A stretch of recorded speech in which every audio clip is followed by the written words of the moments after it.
Assalamualaikum warahmatullahi wabarakatuh. Bismillahirrahmanirrahim. Alhamdulillahi rabbil alamin. Assalatu wassalamu ala asyrafil anbiya'i wal mursalin Sayyidina wa maulana Muhammadin wa ala alihi wa ashabihi wa man tabi'ahum bi ihsanin ila yaumiddin, amma ba'du. Ila hadratin Nabi Mustafa Muhammadin sallallahu alaihi wasallam wa alihi wa ashabihi wa dzurriyyatihi al-kiram, wa ila jami' baqiyati sahabati wa tabi'in wa syuhada'i wa salihin wal ulama'il 'amilin wa musannifin wa muallifin wa jami'il malaikatil muqarrabin wa sadatina sufiyatil muhaqqiqin khususan ila sultanil awliya asy-syaikh Muhyiddin Abdul Qadir Al-Jilani radhiyallahu anhu wa sairil awliya illah wal awliya tis'a wa ummahatina wa abaina wa ajdadina wa jaddatina wa masyayikhina wa asatidina wa muallimina wa dzawil huquqil wajibati alaina wa alal hadirina fi majlisina hadha khususan ila man fataha hadhil qaryah khususan ila muallif hadzal kitab asy-syaikh al-imam Jalaluddin bin Kamaluddin As-Suyuti radhiyallahu anhu. Lillahi lahumul fatihah. A'udzu billahi minasy syaithanir rajim. Bismillahirrahmanirrahim. Alhamdulillahi rabbil alamin, ar-rahmanir rahim, maliki yaumiddin. Iyyaka na'budu wa iyyaka nasta'in. Ihdinas siratal mustaqim, siratal ladzina an'amta 'alaihim ghairil maghdubi 'alaihim waladdallin. Amin. Para jamaah, alhamdulillah pagi hari ini kembali Allah mempertemukan kita di majelis yang penuh dengan keberkahan ini. Mudah-mudahan apa yang kita laksanakan dicatat oleh Allah sebagai amal soleh. Amin Allahumma. Kita lanjutkan kajian kita, masih membahas tentang keutamaan membaca sholawat. Hadis nomor 6 insyaallah. Bismillahirrahmanirrahim. Qala al-musannifu rahimahullah ta'ala wa nafa'ana Allah bihi wa bi'ulumihi wa a'ada alaina min barakatihi wa asrarihi fid dharain amin. Al-hadisu sadisu minal asrati fi hadzal bab. Wa qala sallallahu alaihi wasallam, lan dawuh Kanjeng Nabi sallallahu alaihi wasallam, sholatukum utawi sholawat ira kabeh alaya engkese ingsun iku mahaqatun, dadi penglebur dosa. Jadi bacaan sholawat kita kepada Rasulullah itu salah satu keutamaannya adalah menghapus dosa, menghancurkan dosa kita. Ini termasuk salah satu keutamaan membaca sholawat. Jadi wong maca sholawat iki otomatis dosane katut ilang, otomatis. Senajan ora maca istighfar, tetapi dosane katut ilang. Dalam hadis yang lain Rasulullah menyampaikan dzikrul anbiya'i minal ibadah wa dzikrus sholihina kaffaratun. Hadis yang lain mengingat atau menyebut-nyebut orang para nabi itu dicatat oleh Allah sebagai ibadah. Mengingat-ingat ceritanya Nabi Ibrahim, membaca ceritanya Nabi Musa, ingat-ingat kejadian-kejadian yang dilakukan oleh Nabi Ibrahim, Nabi Ismail, itu dicatat sebagai ibadah oleh Allah. Wa dzikrus sholihina kaffaratun. Mengingat-ingat, menyebut-nyebut orang soleh, berarti lebih umum lagi. Tidak hanya para nabi dan rasul, tapi siapapun yang soleh. Soleh itu terjemah bebasnya baik. Dalam bahasa Arab baik itu bisa ditranslate menjadi banyak. Soleh artinya baik, khair artinya baik, thayyib yang tidak pernah pulang itu, nah itu juga diartikan baik gitu ya. Tapi secara istilahiyah itu maknanya berbeda. Kalau sholih itu cenderung ruhani, jadi kolbunya itu yang baik. Maka bila hatinya baik, semua perbuatannya juga menjadi baik. Kalau khair itu sesuatu yang tampak, ono wong sedekah itu secara zahir tampak baik. Kalau thayyib itu biasanya menunjukkan keadaan. Nah, menunjukkan keadaan. Biasanya begitu. Apa yang dimaksud dengan solih? Solih itu man sarafa a'marahum fi ta'atillah. Orang yang menggunakan usianya di dalam ketaatan kepada Allah. Itu definisi soleh. Man sarafa a'marahum fi ta'atillah. Orang yang menggunakan umurnya di dalam ketaatan kepada Allah. Itu definisi dari soleh. Zikrus solihina kafaratun, mengingat-ingat, menyebut-nyebut orang-orang yang soleh, siapapun. Kalau para nabi dan rasul sudah jelas mereka itu orang-orang soleh. Para aulia, wali-walinya Allah, para ulama, mereka termasuk orang-orang soleh. Menyebut-nyebut mereka, mengingat-ingat mereka, kafaratun itu menghabiskan dosa kita, menjadikan kafarat itu tebusan, menebus dosa kita. Lah wis penak. Jadi banyak jalan untuk menghancurkan dosa, menghapus dosa kita, itu banyak jalan. Al-Qur'an itu lebih dari 60% isinya cerita. Lebih dari 60% isinya cerita orang baik dan orang jelek. Para nabi, para rasul, ashabul kahfi, kan itu cerita semua kan itu. Termasuk orang-orang Yahudi, termasuk Fir'aun diceritakan juga dalam Al-Qur'an. Jadi lebih 60% isinya adalah cerita. Ketika kita mengingat-ingat cerita-cerita orang yang soleh, saat itu dosa kita akan diampuni oleh Allah. Dan itu lebih mudah. Nah, ini yang dimaksud dengan al-wasilah, berwasilah, itu antara lain seperti itu. Para jamaah, dalam hadis yang lain Rasulullah menyampaikan, man dzukirtu indahu falam yusalli alayya famata fadakhalan nar fa ab'adahullah. Barang siapa yang ketika namaku disebut falam yusolli alayya, kemudian tidak membacakan sholawat kepadaku. Ketika nama Rasulullah disebut, orang yang mendengarkan itu tidak membaca sholawat, famata, kemudian orang ini mati, fadakhalan nar, maka orang ini akan masuk ke dalam neraka. Loh, sampai begitu. Fa ab'adahullah, maka orang ini jauh dari Allah, jauh dari rahmatnya Allah. Loh, sampai begitu. Berarti Rasulullah itu berupaya menghubungkan umatnya dengan beliau supaya terhubung dengan Allah. Kalau pertemuan yang lalu kami sampaikan hadis la yu'minu ahadukum hatta yakunallaha wa rasuluhu ahabba ilaihi min malihi wa ahlihi wan nasi ajma'in. Tidak sempurna iman seseorang itu sehingga Allah dan Rasulnya lebih dicintai dari hartanya, keluarganya, dan segenap manusia. Maka Rasulullah pun berupaya supaya terhubung antara umat dan Rasulnya.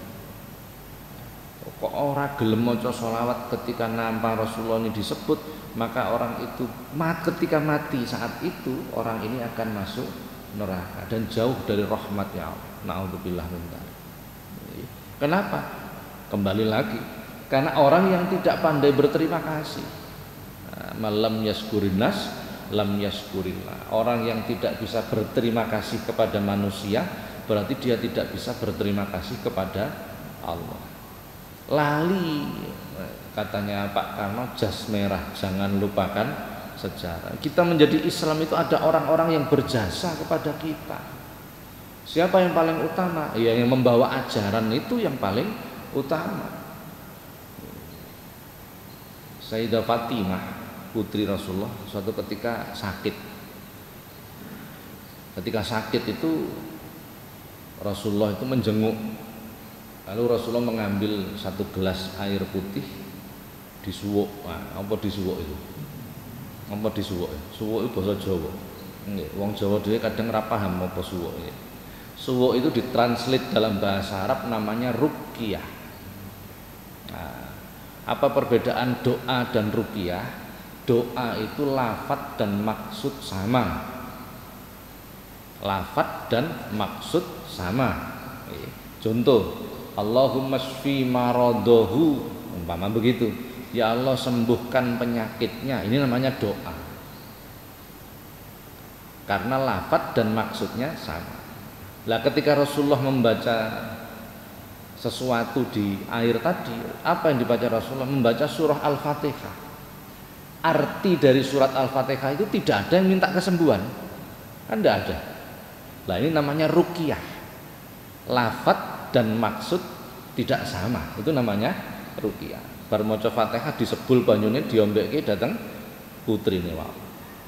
Selesai minum, Siti Fatimah diberikan kesembuhan, langsung sembuh. Sayyidina Ali, suami beliau, ini kemudian menyatakan kepada istrinya, matur suwuna karo bapakmu, karena sudah meruqyah, nyuwuk, bukan mendoakan tapi nyuwuk.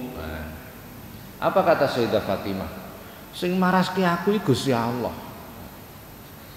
Sing maraske aku Gusti Allah. Nyapa aku kok matur suwun neng bapak.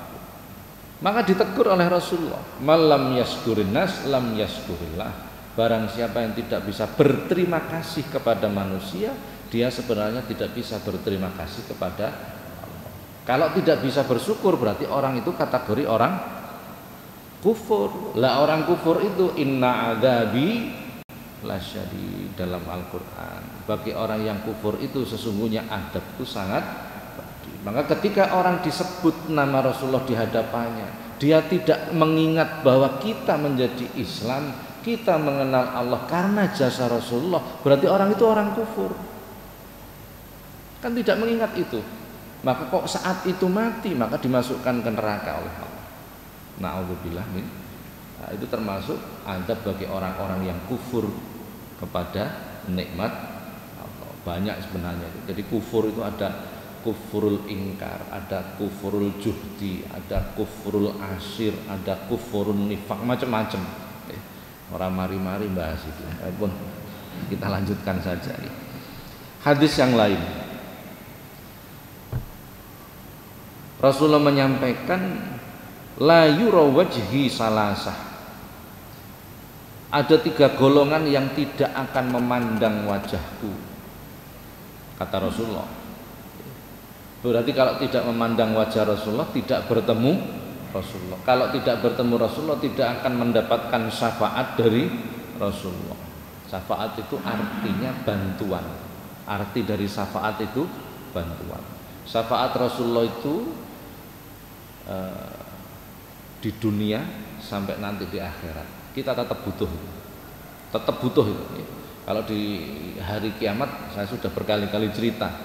Jadi ketika matahari nanti diturunkan sejengkal di atas kepala, itu semua manusia bingung mencari bantuan, bingung mencari kesana sini, lari-lari kan gitu. Dalam hadis diriwayatkan oleh Imam Bukhari itu, mencari Nabi Adam tidak bisa memberi syafaat, mencari Nabi Ibrahim tidak bisa juga, yang bisa hanya Rasulullah. Kan begitu juga. Lah, apakah hanya besok di hari kiamat? Tidak, di dunia kita tetap butuh syafaat. Syafaat itu artinya bantuan. Bantuan yang terbesar itu dari Rasulullah, syafaatul udma namanya. Nah, kita butuh bantuan Rasulullah. Ada 3 golongan yang tidak bisa mendapatkan syafaat Rasulullah. Kesimpulannya begitulah.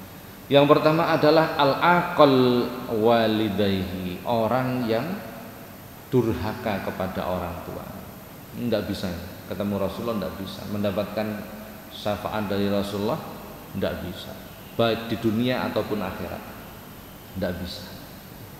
Yang kedua adalah watarikul sunnati, orang-orang yang meninggalkan sunnah Rasulullah atau meninggalkan ajaran Rasulullah.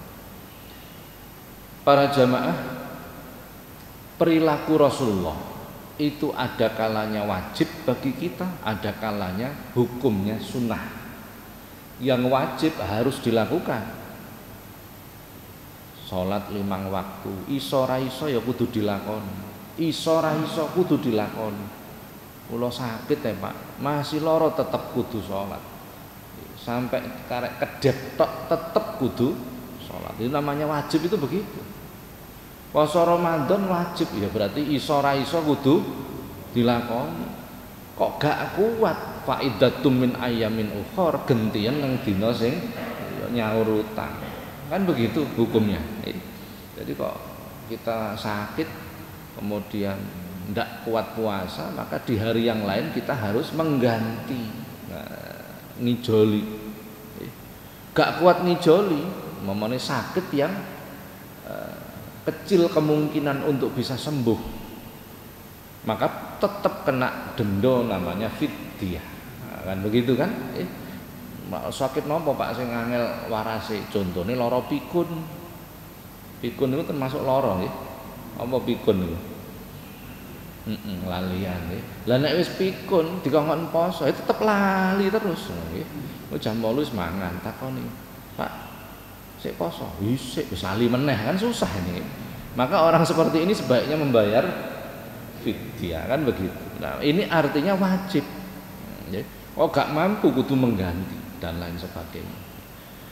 Ada apa yang dilakukan Rasulullah itu tidak berhukum wajib, tetapi berhukum sunnah. Nah, kalau yang sunnah itu kita melakukan semampu kita. Nah, semampu kita. Ngelakoni sunnah kabeh gak kuat, mumpun ta? Enggak kuat kita itu. Ngelakoni sunnah Rasulullah semua enggak kuat kita. Ya maka lakukan semampu kita, pelan-pelan. Pelan-pelan. Rasulullah itu rambutnya rodok gondrong, gampang dilakoni rodok gondrong dhisik. Lah, mamanya begitu ya, yang mudah-mudah dulu. Sing abot-abot belakangan. Oh Kanjeng Nabi nek salat malam itu sampai kedua kakinya bengkak. Oh iki abot sing kongko sing abot, sing enteng-enteng dulu lah gitu. Nah, itu yang berhukum sunnah. Jadi yang dimaksud dengan at-tariku lis-sunnati, meninggalkan sunnah Rasul di sini adalah sunnah-sunnah yang wajib. Apa yang dilakukan Rasulullah yang berhukum wajib. Nah, ini orang seperti ini tidak akan mendapatkan syafaatnya Rasulullah. Enggak akan. Na'udzubillah min dzalik. Yang ketiga adalah wa man lam yusolli alayya idza dzukirat baina yadayhi. Orang-orang yang ketika namaku disebut di hadapannya mereka tidak membaca sholawat. Loh, kan pun jelas ini. Orang-orang yang ketika namaku disebut di hadapannya mereka tidak bersolawat kepadaku. Dengan kata lain, orang-orang yang tidak bisa berterima kasih kepada Rasul ini tidak akan mendapatkan syafaat. Pun itu hal yang perlu kita perhatikan.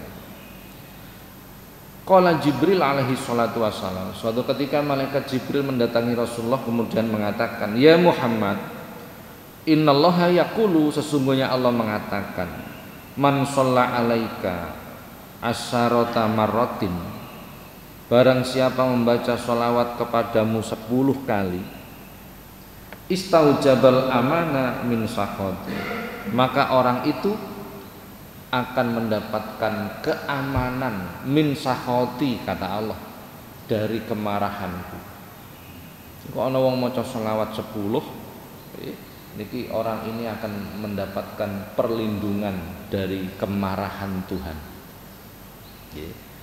Sakhati, suhtu itu sebenarnya geding, apa geding bahasa Indonesia? Dibenci. Orang itu akan dijauhkan dari dibenci oleh Allah. Kalau di Timur Tengah, terutama di Mesir, kok ana wong padu, wis tukaran lah iki, padha ngamuk kabeh, terus ana wong liwat diwacake salat, Allahumma sholli ala Muhammad, terus langsung leren pas itu padu. Di Mesir begitu. Begitu memang. Kalau di Indonesia apes-apes sih wong ora tau ngaji itu begitu ya. Apes-apes, naudzubillah min dzalik.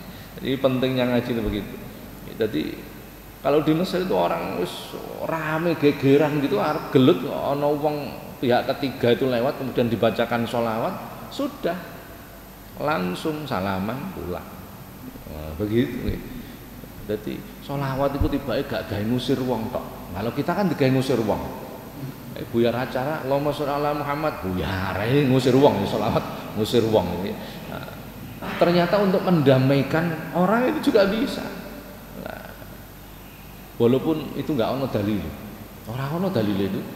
Jadi diwacake selawat kok terus ngadeg mulih, orang ono dalil. Termasuk ono wong gegeran wacake selawat ya orang ono dalil. Tapi ternyata terbukti. Nah, itu macam-macam keutamaan dari sholawat, masya Allah. Para jemaah, pertemuan yang lalu saya menjanjikan untuk memberikan beberapa bacaan sholawat. Insya Allah sudah saya kirim, nanti bisa di share di grup. Antara lain yang sudah saya kirimkan, sholawat naria, kemudian sholawat munjiat, kemudian sholawat tibbiyah, kemudian sholawat fatih, insya Allah itu. Satu lagi sholawat dokot namanya. Panjangan kan tuh nyatet. Lafadznya sudah saya share, nanti dibaca berapa kali sampai tulis dulu. Sholawat naria itu bila dibaca 11 kali. 11 kali setiap habis sholat itu keutamaannya untuk rezeki. Rezeki itu jangan hanya dimaknai duit ya. Kesehatan itu rezeki, ilmu itu rezeki. Bila dibaca 11 kali setiap habis sholat. Kalau dibaca 41 kali setiap subuh dan maghrib itu keutamaannya untuk ketentraman keluarga. 41 kali. Kalau dibaca 100 kali ketika malam sholawat naria itu menghilangkan permasalahan, jadi memudahkan permasalahan yang kita hadapi itu hilang. Kalau hajat, dengan duwe hajat sing gede, sholawat naria bisa dibaca 1000 atau 4444 kali, dibaca berjamaah, macane bareng didum, itu sholawat naria. Kalau sholawat munjiat ini umumnya untuk memudahkan hajat, umumnya dibaca berjamaah bisa 500 kali, bisa 1000 kali. Nek digawe donga cukup sekali saja. Ketika kita berdoa, ini biasanya sering di mana-mana itu kalau para ustadz, para kiai habis sholat donga pakai doa sholawat munjiat ini. Biasanya begitu, Allahumma sholli ala sayyidina Muhammadin sholatan tunjina biha min jami'il ahwali wal afat dan lain sebagainya. Itu memudahkan hajat. Kemudian sholawat fatih ini saya dapat ijazah dari banyak. Salah satunya tahun 2002 saya ketemu dengan Sayyid Muhammad Alwi Al-Maliki di Mekah. Beliau ini ulama besar dunia, gurunya para ulama. Saya kebagian ijazah sholawat fatih. Disebut al-fatih karena membuka semua yang tertutup. Bisa dibaca 11 kali setiap habis sholat. Ini fadilahnya, keutamaannya, semua sing bundel-bundel itu diparingi terurai. Kalau malam dibaca 111 kali bila mempunyai hajat. Ada caranya sendiri, ojo gawe cara dhewe gak oleh. Tak waca sak koberku ya enggak boleh itu. Ada kaifiahnya sendiri, ada caranya sendiri. Kemudian juga saya tuliskan di situ sholawat tibbiyah. Tib itu artinya obat. Dibaca 11 kali setiap habis sholat itu bila kita kepingin diberikan kesembuhan jasmani dan ruhani. Bagi yang belum menikah, ini ada keterangan tambah. Sholawat tib itu saya juga mendapatkan dari salah satunya dari Sayyid Muhammad Alwi Al-Maliki di Rusaifa di Mekah sana. Salah satu lafadznya begini, Allahumma sholli ala sayyidina Muhammadin tibbil qulubi wa dawaiha wa afiyatil abdani wa shifaiha wa nuril absari wa diyaiha wa qutil arwahi wa ghidaiha wa ala alihi wa sahbihi wasallam. Nek sik durung rabi, ya wa qutil absar wa qutil arwahi ini ndak usah dibaca. Nggak usah dibaca, nek sik durung rabi. Kalau sudah punya anak boleh dibaca. Ini kata kiai saya Syekh Ahmad Zaini. Nah ini dibaca, ini kurang baik bagi orang-orang yang belum menikah. Jadi ada caranya sendiri ternyata membaca. Ada caranya sendiri. Sholawat Ibrahimiyah yang biasa dibaca ketika kita sholat tahiyat akhir. Wassallallahu ala sayyidina Muhammadin kama sholaita ala sayyidina Ibrahim wa ala sayyidina Ibrahim wa barik ala sayyidina Muhammad dan seterusnya itu fadilahnya itu diberi kemudahan untuk berziarah ke Makkah dan Madinah. Itu bisa dibaca 3 kali setiap habis sholat. Itu antara lain keutamaan. Kembali ke sholawat nariyah. Sholawat nariyah itu sebaiknya ketika membaca diwasolkan, jangan diwakofkan. Kata kiai saya, Kiai Khalil Bisri, bapaknya Pak Menteri Agama yang sekarang, kakangane Gusmus, beliau menyampaikan sholawat nariyah itu jangan diwakof kalau membaca. Diwakof itu dihentikan. Allahumma sholli sholatan kamilatan wa sallim salaman taman ala sayyidina Muhammadinil ladzi. Nah, ini harus diwasolkan, jangan diputus. Kalau kita belajar ilmu baca Quran itu kan boleh diwakaf itu. Ala sayyidina Muhammadin alladzi tanhallu bihil uqadu, kan boleh begitu cara baca. Tapi menurut beliau jangan. Jadi sholawat nariyah ini disebut nariyah. Nariyah itu sesuatu yang panas. Jadi itu nek dipedhot engko ora kuat sing maca, kata beliau begitu. Energinya menjadi energi yang panas, kata beliau seperti itu. Nah, yang lebih tahu rahasia-rahasia beliau lah para ulama. Kita ikut saja. Itu keutamaan antara lain macam-macam bacaan sholat. Kita lanjutkan hadis nomor 7. Faqala sallallahu alaihi wasallam lan dawuh Kanjeng Nabi sallallahu alaihi wasallam, manutawi sapa wong iku salat maca selawat sapa man alaya ing tesih ingsun fi kulli jumu'atin ing dalem saben-saben Jumat arba'ina maratan ing 40 ambalan mahallahu dunubahu mahallahu maka nglebur sapa Allah Gusti Allah dunubahu ing pira-pira dosane man kullaha sekabehane dosa. Barang siapa setiap hari Jumat membaca sholawat 40 kali, maka Allah akan mengampuni semua dosa. Bendina Jumat maca ping 40 bacaan sholawat. Saya kutip hadis yang lain. Man sholla alayya yaumal jum'ati kanat syafa'atun lahu indi yaumal qiyamah. Barang siapa yang membaca sholawat kepadaku di hari Jumat, maka syafaatku baginya ketika nanti di hari kiamat. Jadi perintah membaca sholawat ketika hari Jumat itu ternyata banyak. Hadis yang lain, Rasulullah menyampaikan man sholla alayya fi kulli jum'atin samanina maratan ghafarallahu ta'ala lahu dunuba samanina sanatan. Qultu ya Rasulullah kaifa sholatu alaika. Rasulullah menyampaikan barang siapa yang membaca sholawat kepadaku di hari Jumat 80 kali. Kalau hadis yang saya baca tadi 40 kali, ini 80 kali. Maka Allah akan mengampuni dosanya 80 tahun. Nah, perbedaannya di situ. Kemudian sahabat bertanya, "Ya Rasulullah, kaifa sholatu alayya?" Bagaimana membaca sholawat kepadamu di hari Jumat itu? Qala, kemudian Rasulullah menyampaikan, "Taqulu, ucapkanlah, Allahumma sholli ala sayyidina Muhammadin abdika wa rasulikan nabiyil ummi." Ini bacaannya berarti. Jadi yang diwaca nek dina Jumat sebelum khotib naik ke atas mimbar, lafadz sholawatnya Allahumma sholli ala sayyidina Muhammadin abdika wa rasulikan nabiyil ummi. Ini dibaca 80 kali.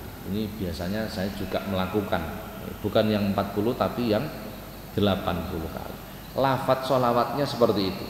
Allahumma sholli ala sayyidina Muhammadin abadika wa rasulikan nabiyil ummi, dibaca 80 kali. Saya masih ingat ketika saya masih kecil di kampung saya, nek hari Jumat itu jam 10 itu sudah banyak orang pergi ke masjid. Iya, jadi dulu saya berpikir kok suwi menang masjid itu nyapo.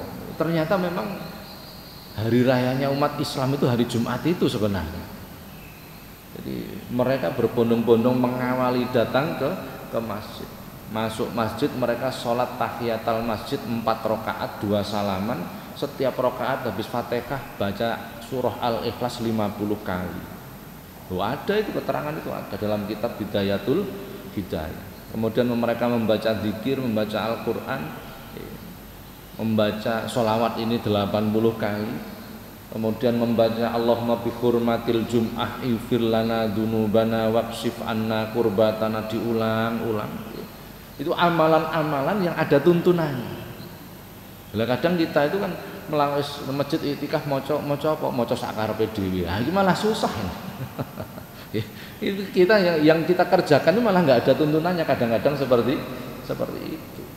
Nah, ini antara lain macam-macam amalan yang dilakukan di hari Jumat, termasuk membaca sholawat.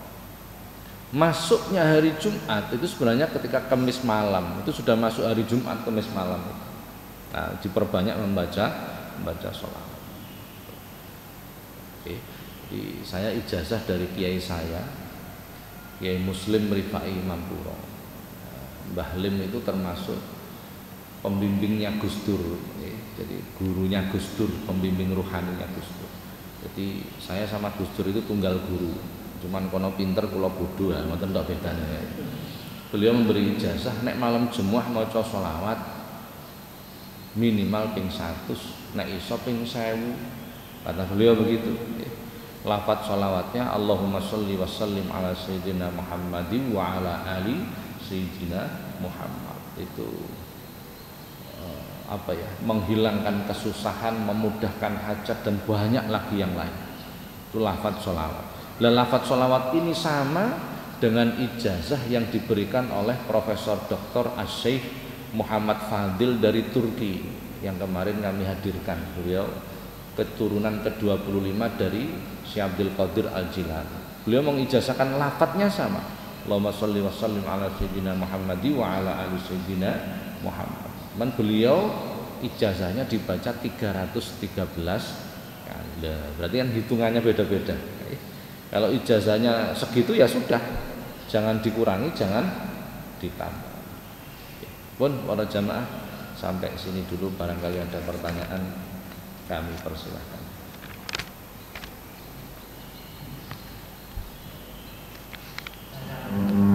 Iya.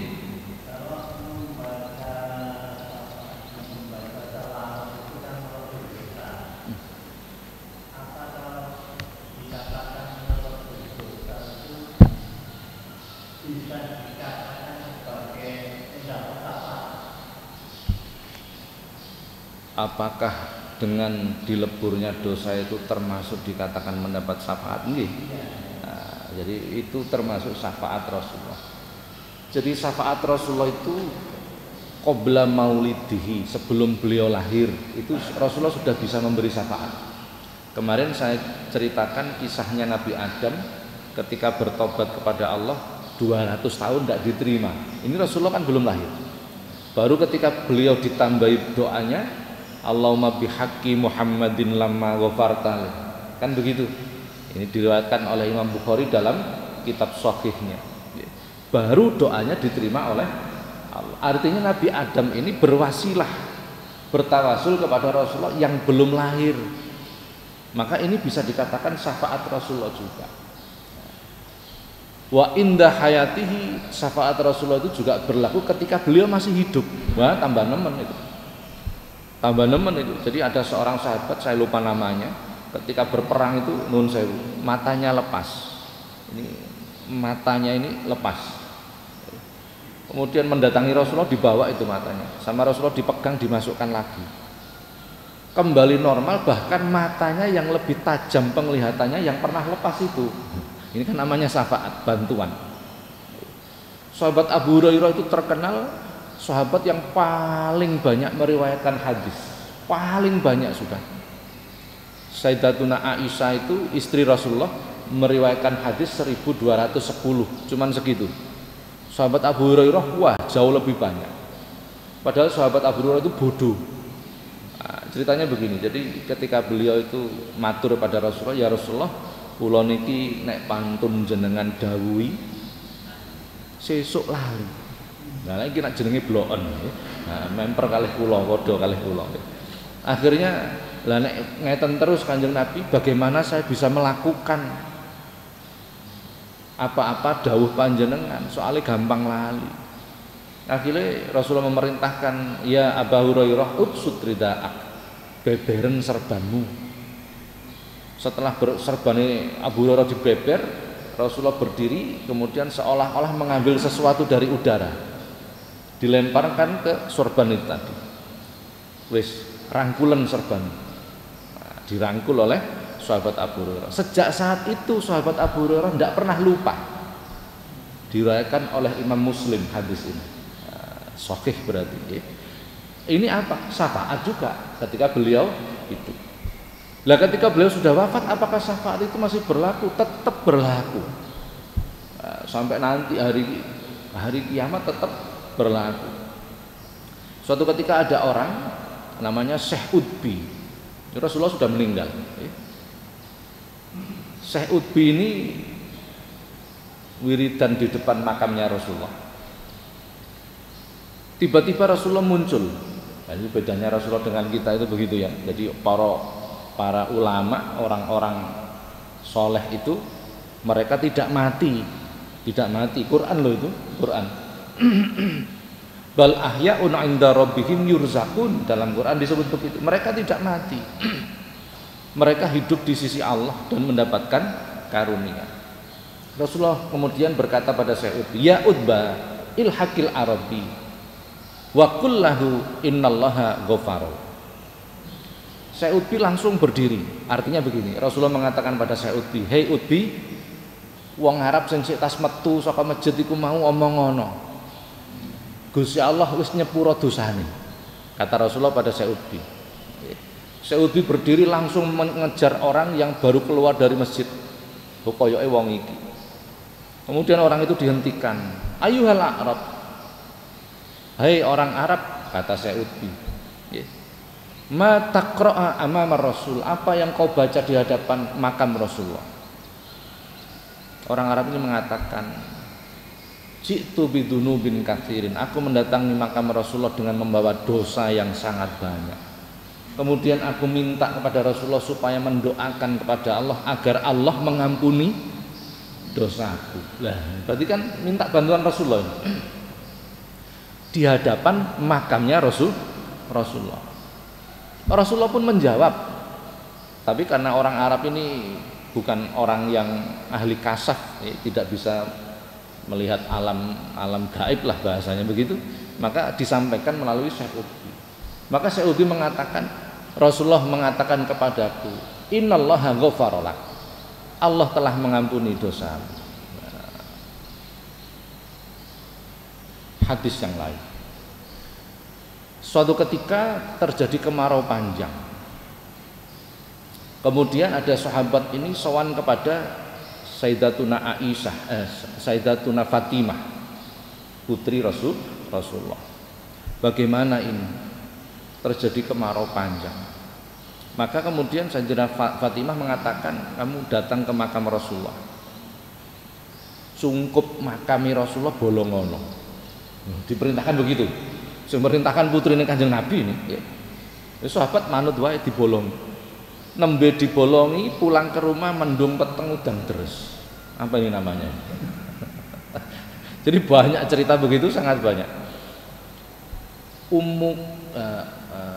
Istri Rasulullah, salah satu istri Rasulullah, saya lupa namanya siapa dia, lupa saya.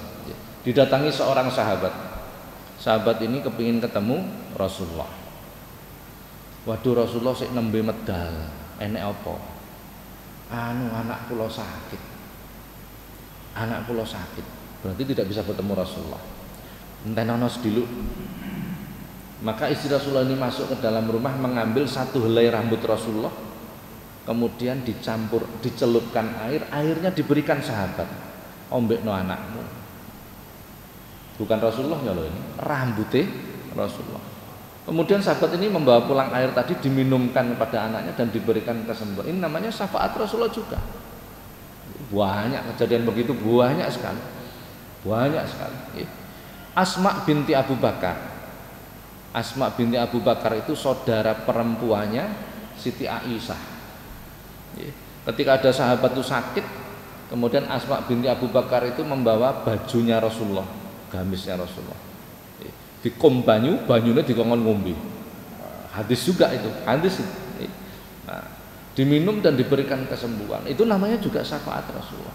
Jadi apapun yang terhubung dengan Rasulullah itu sebenarnya memudahkan kita mendapatkan rahmatnya Allah. Kapan hari ketika beliau Syekh Fadil itu berkunjung ke tempat kami, beliau diundang ke beberapa pesantren besar di Jawa Timur. Beliau membawa satu helai jenggote Rasulullah yang berwarna putih. Ditunjukkan pada saya, kemudian saya diperintahkan untuk menciumnya. Hanya begitu saja, diperintahkan begitu. Artinya sudah pernah apa nggih, bersenggolan dengan apa yang terhubung dengan Rasulullah. Iso senggolan itu wis alhamdulillah. Itu artinya kita mencari syafaat Rasulullah. Jadi dimanapun yang terhubung dengan Rasulullah itu adalah kesempatan kita untuk mendapatkan syafaat. Ngoten Bapak. Sampun? Ada yang lain? Nggih, monggo Bapak.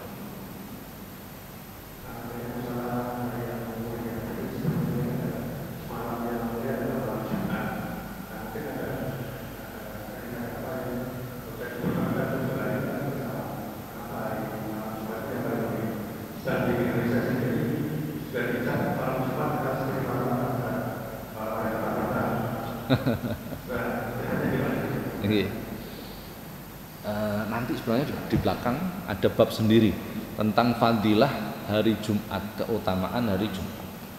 Sekilas hari itu kalau panjenengan perhatikan ada hari Ahad. Ahad itu kan satu. Ada Isnen. Isnaini artinya dua. Ada Salasa artinya tiga. Rebu arba'ah empat. Kemis khomis khomsun artinya, tapi untuk Jumat tidak disebut dengan 6, kan bukan, tapi Jumat. Allah menciptakan langit bumi Jumat, nanti hari kiamat itu juga hari Jumat. Allah menurunkan Nabi Adam juga hari Jumat, dan Allah mengistimewakan hari Jumat karena semua amal dalam satu minggu itu diangkat oleh Allah hari Jumat. Jadi hari Jumat itu hari yang luar biasa sebenarnya. Anapun wong sebagian saja saya kira tadi orang yang mempunyai prasangka malam Jumat itu medeni ya gak tahu ngaji, berarti gitu saja. Gak sulit-sulit lah nggih. Apa malam Jumat apa medeni wong ora nggih. Jadi kita menyebut malam Jumat berarti Kamis malam itu sebenarnya sudah masuk hari Jumat. Kita hitungannya kan hitung komariah bukan samsiah, pergantian bulan bukan pergantian matahari. Jadi ketika sore itu sebenarnya sudah berganti menjadi hari Jumatnya, maka dihitung mulai malam Jumat. Nah, itu hari yang istimewa. Jadi dalam hadis disebut Sayyidul Ayyam, hari yang paling utama itu hari Jumat. Nah, ini hari yang istimewa. Jadi kalau orang mengatakan dino Jumat itu angker itu kan gara-gara film saja saya pikir itu. Enggak, sebenarnya itu justru hari yang keramat. Iya, keramat itu kan mulia. Arti dari keramat itu mulia. Karom itu artinya mulia, hari yang mulia. Sayyidul Ayyam Yaumul Jum'ah. Hari yang paling baik adalah hari Jumat. Hari yang paling jelek adalah Hari jatuh tempo itu paling jelek. Jadi begitu Bapak. Nggih.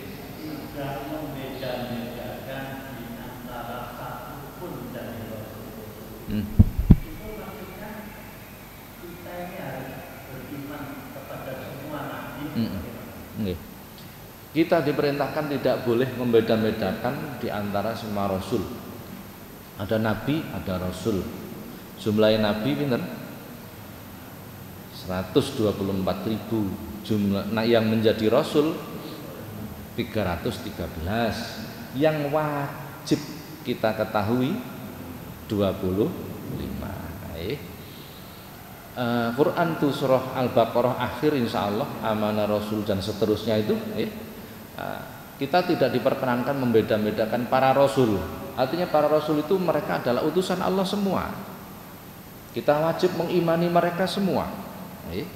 Tapi yang wajib kita ketahui 25 karena terlalu banyak jumlahnya rasul 313 itu, maka yang diberitakan kepada kita yang wajib kita ketahui adalah 25. Mereka semua adalah utusan Allah. Tidak boleh kita beda-bedakan. Iki Nabi Isa masih utusannya Gusti Allah tapi nabine wong enggak boleh.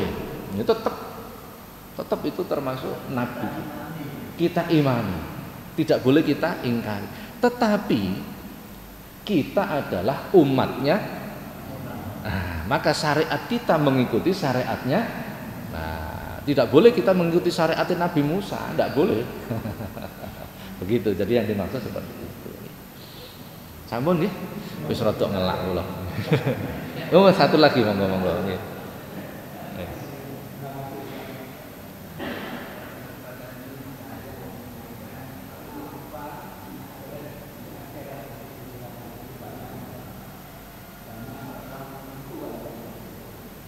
Kenapa di neraka?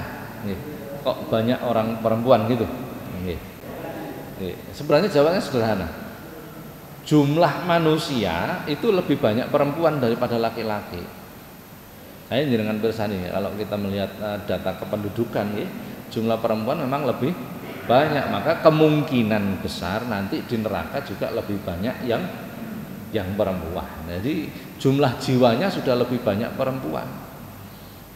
Dan perempuan itu luar biasa sebenarnya. An-nisa'u imadul bilad. Perempuan itu cagake negara. Negara gede adalah Indonesia, negara cilik adalah rumah tangga kita. Itu tiangnya, cagak itu adalah an-nisa, perempuan.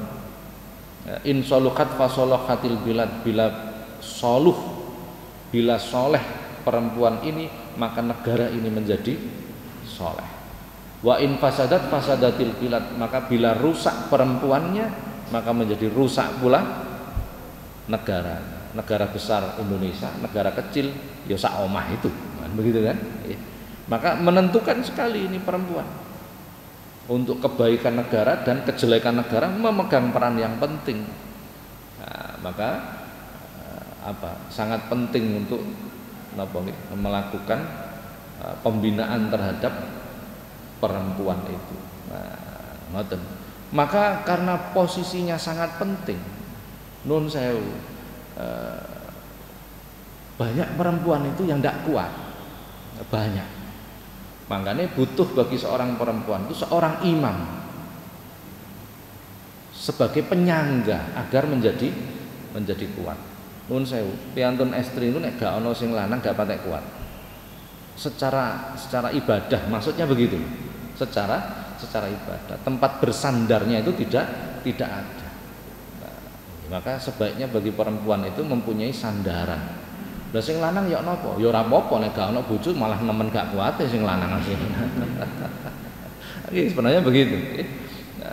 Maka sering dikatakan oleh Rasulullah perempuan itu sangat menentukan. Ittaqullaha fis shalah, ittaqullaha fis shalah, ittaqullaha fin nisa. Ada hadis itu begitu. Takutlah kepada Allah urusan sholat, takutlah kepada Allah dan takutlah kepada Allah urusan perempuan. Disuruh hati-hati maksudnya. Ya, jadi wong wedok iku medeni. Mesti kon hati-hati Bang nggih. Berarti Jadi begitu Bapak ya. Jadi pertama alasannya karena jumlah perempuan memang jauh lebih banyak. Yang kedua karena memang sangat menentukan posisi perempuan itu. Nek apik wong wedoke negarane dadi apik. Nek elek wong wedoke negarane dadi elek. Pun ngoten riyen nggih. Mudah-mudahan manfaat. Al-Fatihah.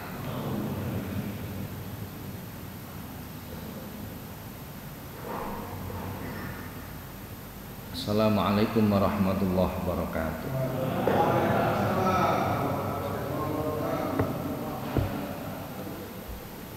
Alhamdulillah.